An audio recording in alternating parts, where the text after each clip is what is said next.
नमस्कार दोस्तों, स्वागत है आप सभी का आज की वीडियो में। दोस्तों आज हम एक बहुत ही महत्वपूर्ण चैप्टर जिसका नाम है जैव प्रक्रम, उसके जितने भी ऑब्जेक्टिव प्रश्न हैं उसे देखने वाले हैं। दोस्तों मैं आशा करता हूं कि आप इस चैप्टर को अच्छे से समझे होंगे तो आपसे एक भी प्रश्न गलत नहीं होगा। तो चलिए दोस्तों शुरू करते हैं वीडियो को बिना किसी देर के।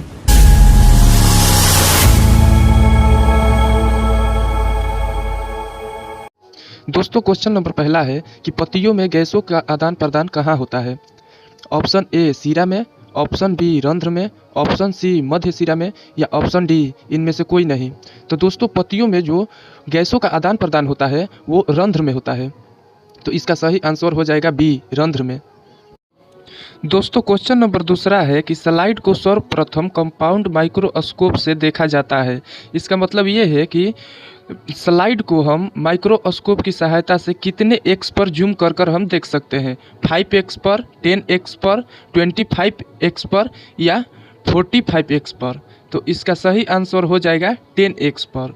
हम 10x पर जूम कर कर देखते हैं स्लाइड को।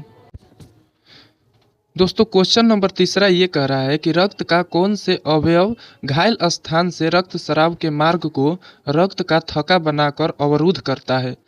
दोस्तों ये कह रहा है कि जब हमारी बॉडी में कहीं कट जाता है और ब्लड निकलने लगता है तो उस ब्लड को इनमें से कौन सा अवयव रोकता है। तो इसका सही आंसर हो जाएगा डी लसिका। जो लसिका होता है वो हमारे रक्त को थक्का बनाने में मदद करता है और हमारे रक्त रुक जाता है। तो इसका सही आंसर हो जाएगा डी। क्वेश्चन नंबर चौथा देखिए क्या कर रहा है। क्वेश्चन नंबर चौथा कह रहा है कि हृदय से रक्त को संपूर्ण शरीर में पंप किया जाता है किसके द्वारा, फेफड़े के द्वारा, नीलय के द्वारा और लिंद के द्वारा या इनमें से सभी। तो दोस्तों हम जानते हैं कि हृदय में चार चेंबर होते हैं। हृदय में चार चेंबर होते हैं जिसमें होता है दाया अलिंद, बाया अलिंद, दाया नीलय और बाया नीलय।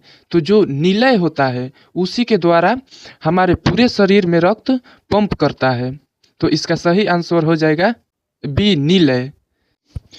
दोस्तों क्वेश्चन नंबर 5वां कह रहा है कि पादप में जाइलम उत्तरदायी होता है। दोस्तों हम जानते हैं कि जाइलम और फ्लोएम ये पेड़ पौधे में होते हैं जो जल और खाद्य पदार्थों को, भोजन को पहुंचाने के लिए होते हैं। तो जो जाइलम होता है वो जल को नीचे से ऊपर की ओर लेकर जाता है, वो जल पहुंचाने के लिए होता है। तो इसका सही आंसर हो जाएगा जल के वाहन के लिए। जो जाइलम होते हैं वो जल के वाहन करता है नीचे से ऊपर की ओर। तो इसका सही आंसर हो जाएगा ए जल के वाहन के लिए। क्वेश्चन नंबर 6 कह रहा है कि निम्नलिखित में किसे कोशिका का ऊर्जा मुद्रा के रूप में माना जाता है।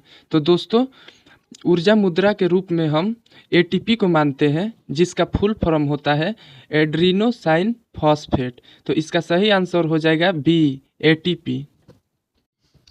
7वां नंबर क्वेश्चन कह रहा है कि आहार नाल का सबसे लंबा भाग होता है। दोस्तों आहार नाल के सबसे लंबा भाग कौन है, ग्रासनी, छोटी आंत, अमाशय या ग्रास नली। तो दोस्तों हम जानते हैं कि आहार नाल के सबसे बड़ी अंग जो होती है वो होती है छोटी आंत। इसका लंबाई लगभग 7 से 8 मीटर होता है। तो इसका सही आंसर हो जाएगा बी छोटी आंत। दोस्तों क्वेश्चन नंबर 8वां कह रहा है कि स्वपोषी पोषण के लिए आवश्यक है। स्वपोषी पोषण के लिए क्या आवश्यक है। स्वपोषी पोषण का मतलब होता है कि जो अपना भोजन स्वयं बनाते हैं, जैसे पेड़ पौधे। तो CO2, क्लोरोफिल, सूर्य के प्रकाश या इनमें से सभी। तो दोस्तों इसका सही आंसर हो जाएगा इनमें से सभी। दोस्तों क्वेश्चन नंबर 9वां कह रहा है कि ऑक्सिन है। ऑक्सिन क्या है, वसा है, एंजाइम है, हार्मोन है या कार्बोहाइड्रेट है। तो दोस्तों हम जानते हैं कि ऑक्सिन एक पादप हार्मोन है। तो इसका सही आंसर हो जाएगा सी हार्मोन है। क्वेश्चन नंबर 10वां कह रहा है कि द्विखंडन होता है। द्विखंडन किस में होता है, अमीबा में, पैरामीशियम में या लिस्मेनिया में या इनमें से सभी में। तो दोस्तों हम जानते हैं कि द्विखंडन जो होता है वो एक कोशिकीय जीव अमीबा में होता है। अमीबा 1 से टूटकर 2 होता है और 2 से 4। तो इसका सही आंसर हो जाएगा ए अमीबा में। क्वेश्चन नंबर 11वां क्या कह रहा है कि इथाइल एल्कोहल किस प्रकार के शोषण में बनता है। दोस्तों, इथाइल एल्कोहल किस प्रकार के शोषण में बनता है ये आप कमेंट में ज़रूर बताइएगा। इसका आंसर मैं छोड़ दे रहा हूँ। दोस्तों, एथाइल एल्कोहल जो होता है वो अवायवीय शोषण में होता है, तो इसका सही आंसर हो जाएगा बी, अवायवीय शोषण में। दोस्तों, क्वेश्चन नंबर 12वां है कि प्रकाश संश्लेषण होता है। प्रकाश संश्लेषण किसमें होता है। दोस्तों, इस क्वेश्चन का आंसर आप कमेंट में लिखिएगा। दोस्तों, मुझे पता है कि आप इसका आंसर बता सकते हैं, तो इसका सही आंसर आप कमेंट में ज़रूर बताइएगा कि क्या होगा। क्वेश्चन नंबर 13वां देखिए क्या कह रहा है कि हरे पौधे कहलाते हैं। हरे पौधे क्या कहलाते हैं। उत्पादक, अपघटक, उपभोक्ता या आहार श्रृंखला। तो दोस्तों, इसका सही आंसर हो जाएगा कि हरे पत्ते को हम उत्पादक कहते हैं। ऑप्शन ए हो जाएगा इसका सही आंसर। दोस्तों, क्वेश्चन नंबर 14वां कह रहा है कि प्रकाश संश्लेषण क्रिया में ऑक्सीजन बाहर निकलता है कहाँ से। तो दोस्तों, हम जानते हैं कि जो प्रकाश संश्लेषण की क्रिया होती है तो जो ऑक्सीजन बाहर निकलता है वो जल से निकलता है, तो इसका सही आंसर हो जाएगा ए, जल से। क्वेश्चन नंबर 15वां देखिए, कह रहा है कि मस्तिष्क उत्तरदायी है। मस्तिष्क उत्तरदायी है किसके लिए। सोचने के लिए, हृदय संपंदन के लिए, शरीर का संतुलन बनाने के लिए या इनमें से सभी। तो दोस्तों, जो मस्तिष्क होता है वो तीनों के लिए उत्तरदायी होता है। सोचने के लिए भी, हृदय में स्पंदन के लिए भी, शरीर का संतुलन बनाने के लिए भी। तो इसका सही आंसर हो जाएगा इनमें से सभी, डी। क्वेश्चन नंबर 16वां है कि मैग्नीशियम पाया जाता है क्लोरोफिल में, लाल रक्त कणिका में, वर्णी लवक में या श्वेत रक्त कणिका में। तो दोस्तों, हम जानते हैं कि जो मैग्नीशियम होता है वो क्लोरोफिल में पाया जाता है, तो इसका सही आंसर हो जाएगा ए, क्लोरोफिल में। क्वेश्चन नंबर 17वां है कि वृक्क एक भाग है। वृक्क क्या है, वृक्क किसका भाग है। तो दोस्तों, हम जानते हैं कि वृक्क मीन्स किडनी एक उत्सर्जन का भाग है, तो इसका सही आंसर हो जाएगा ए, उत्सर्जन तंत्र का।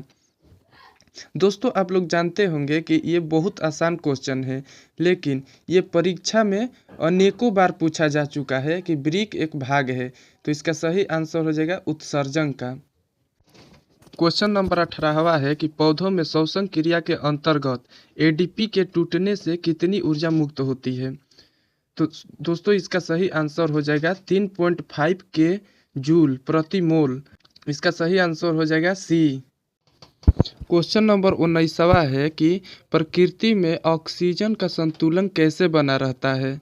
तो दोस्तों, हम जानते हैं कि पौधों में जब प्रकाश संश्लेषण होता है तो वहीं से ऑक्सीजन मुक्त होता है, तो इसका सही आंसर हो जाएगा प्रकाश संश्लेषण से। प्रकाश संश्लेषण के द्वारा प्रकृति में जो है ऑक्सीजन का संतुलन बना रहता है।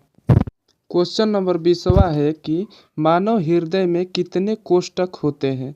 तो दोस्तों, हमने पहले ही बताया आप लोगों को कि जो मानव के हृदय होते हैं उसमें 4 चेम्बर होते हैं, जिसे हिंदी में हम कोष्ठक कहते हैं, तो इसका सही आंसर हो जाएगा डी, 4।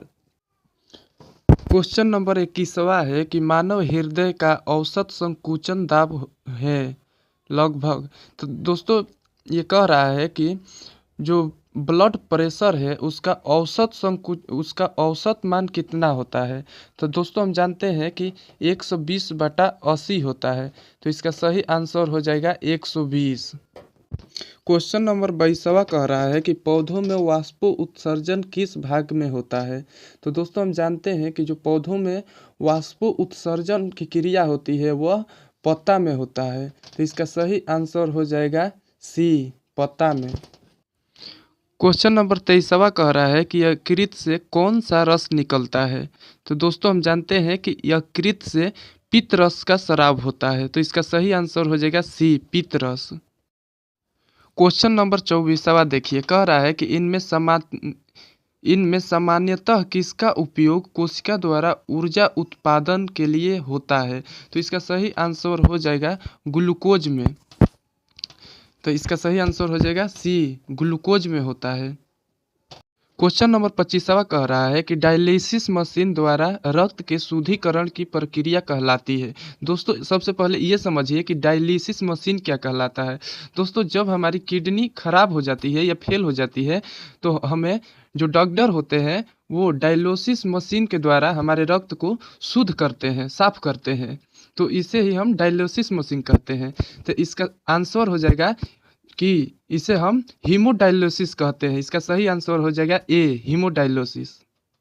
दोस्तों क्वेश्चन नंबर 26वां कह रहा है कि सामान्यतः ग्लूमेरुलम फिल्ट्रेट में निम्नलिखित में कौन उपस्थित नहीं होता है। तो इसका सही आंसर हो जाएगा एल्ब्यूमिन। दोस्तों जो एल्ब्यूमिन होता है वो ग्लूमेरुलम फिल्ट्रेट में उपस्थित नहीं होता है। तो इसका सही आंसर हो जाएगा डी। दोस्तों क्वेश्चन नंबर 27वां कह रहा है कि जीवों के शरीर से उपापचयी क्रियाओं के फलस्वरूप उत्पन्न अपशिष्ट पदार्थों का निष्कासन कहलाता है। तो दोस्तों अपशिष्ट पदार्थ का निष्कासन कहलाता है उत्सर्जन। जो बेकार पदार्थ है वो हमारे शरीर में से बाहर निकलने की क्रिया को हम उत्सर्जन कहते हैं। तो इसका सही आंसर हो जाएगा बी, उत्सर्जन।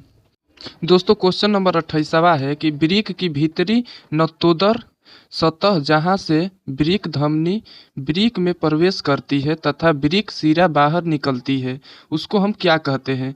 तो दोस्तों उसे हम हाइलम कहते हैं। तो इसका सही आंसर हो जाएगा सी, हाइलम। दोस्तों क्वेश्चन नंबर 28वां है कि निम्नलिखित में कौन प्रोटीन एवं एमिनो अम्ल के विखंडन से बनता है। तो दोस्तों यूरिक अम्ल, यूरिया, एमोनिया या इनमें से सभी। तो दोस्तों यूरिक अम्ल, यूरिया, एमोनिया ये सभी मिलाकर यूरिक अम्ल बनता है। तो इसका सही आंसर हो जाएगा डी, इनमें सभी। क्वेश्चन नंबर लास्ट है कि यूरिया रक्त में कहाँ से प्रवेश करती है। दोस्तों बताइए कि यूरिया रक्त में कहाँ से प्रवेश करती है। अगर आप इस क्वेश्चन को बता देते हैं तो मैं आपको 10 रुपया दूंगा। मुझे पता है कि आप नहीं बता सकते हैं। दोस्तों यूरिया रक्त में यकृत से प्रवेश करती है। तो इसका सही आंसर हो जाएगा बी, यकृत से। दोस्तों अगर आपको इस तरह के वीडियो और भी चाहिए तो इस चैनल को सब्सक्राइब जरूर कर लीजिएगा और एक लाइक जरूर कर दीजिएगा। तो मिलते हैं अगली वीडियो में, तब तक के लिए जय हिंद।